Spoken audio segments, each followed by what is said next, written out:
后来高雄有一个查甫人摕到500块的5倍券，到一间红仔册店去消费，店家发现这个5倍券是假的，马上来报警。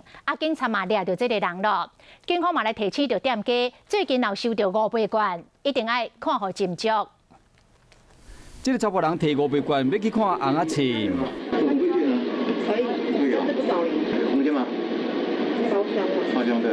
柜台人员甲讲，这无伫走的，这个查甫人坚持要用，想不到事后一个清点发现讲，因所收到500块5倍券怪怪，一个经过比对，发现讲这张是假的。他一直在进进出出的，他们有拿起来看，然后有想说看要不要补餐点给他，他都说不要。当时这个查甫人去红仔册店做8点钟400块的房间。立钱是用假5倍券，事后敢若为着买闪票，对早离开时个换衫。我们会继续收5倍券，但是会更加小心注意。通知犯嫌到案说明哈，那嫌犯是说他当天是在一个运动场所外的地板上捡到。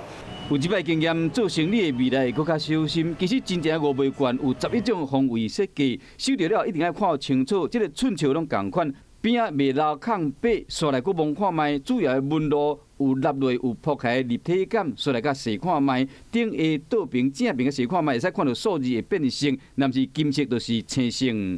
检视它的相关的材质或是一些防伪装置。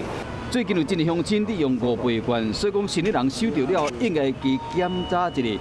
到底这张假5倍券是像这个查甫人所讲的是扣的，还是家己印的，或者是别人摕好伊的？警方目前正深入伫对站。